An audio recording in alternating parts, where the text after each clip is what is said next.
Hey everyone, welcome back to another video. So far in this foundation series, we've covered the feet, the ankles, the knees, and today we're tackling the hips with a focus on hip hinging. The hinge is a movement that is not only performed in the gym when deadlifting or doing an RDL, but we also use it in everyday activities such as picking something off the floor, bending over at the sink, or when you're washing the dishes. And performing this movement correctly is super important to protect your lower back and to load your spine safely. When performed correctly, this movement loads the hamstrings, glutes, and lower back safely while maintaining a neutral spine.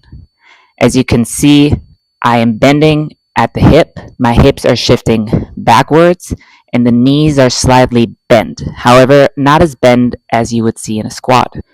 Easy, right? Well, that's what most people think. However, let's go over some of the most common mistakes that I see as a personal trainer. The first mistake, and probably the most common one, is bending at the waist instead of the hip. I'm sure you have seen someone picking something off the floor, being in this super rounded position, and as they're coming up, all they can feel is their lower back kicking in. What you should feel is you bending at the hip and the hips moving back while your upper body is leaning forward. Right now, I'm feeling a bunch of tension on my hamstrings, on my glutes. I'm not really feeling any tension in my lower back as my lower body is really holding all the tension. And as I'm coming back up, I'm using the same intended muscles to carry all the load.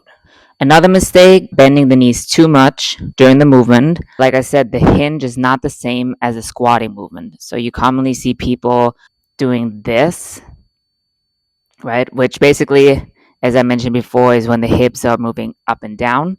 Whereas in the hinge, the hips are moving back and forth. So ideally, we want to keep a slight bend at the knee, not too locked out, but also not too bent. The third mistake happens at the top of the movement. Let's say you see someone performing a really good hinge, but then when they come back to neutral, you'll see them arching the lower back. The ribs start to flare, and this just puts unnecessary stress on the area. Ideally, we want to come back to neutral in a stack positioning, hips, feet, and upper body all aligned, and the spine remaining neutral. All right, let's get into some ways that you can properly learn how to perform the hinge. Okay, so I'm going to be set up against the wall. I'm going to take one step forward, feet shoulder width apart, and then I'm going to start practicing what it feels like to move the hips back. I'm going to start initiating the movement.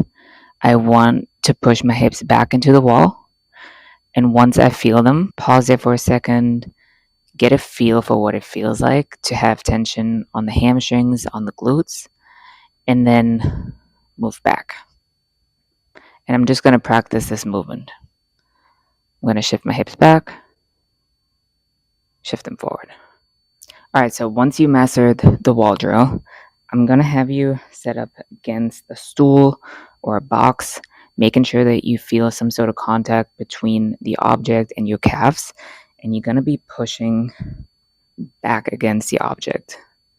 Again, we want to be in a neutral shoulder width apart position. And the goal throughout this exercise is to keep constant tension with the calves and the object you're using while performing the hinging movement. So while my hips are shifting back, my calves are pushing against the object. I'm feeling constant tension. This prevents the knees from bending too much or being too locked out. And then same thing on the way up. I'm using my glutes to bring my body back to neutral, and my calves are still in contact. So this will really teach you to use your hips instead of using your knees or any other areas of your body to perform the movement. Okay, and then last but not least, I want you to actually practice a single leg hinge. So you're going to be set up in this split stance, one foot against the wall, and then I'm going to have you do the same movement. We're pushing the hip back into the wall. You should feel a lot of tension on your glutes, and then you come back up. Push your hips back, push your hips forward.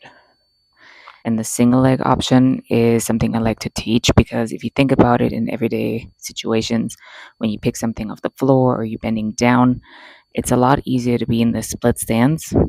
Utilize the hinge to pick something off the floor because your knees are going to be more bent, meaning you're able to get lower, especially if you're lacking flexibility in your hamstrings or tend to utilize your lower back. And by being in this split stance, you're going to shift your hips back, bend your knees, and then grab something off the floor. All right, guys, that was it. Thank you so much for watching. I hope that today's video was helpful. Definitely go practice those exercises and see you for the next one. Bye.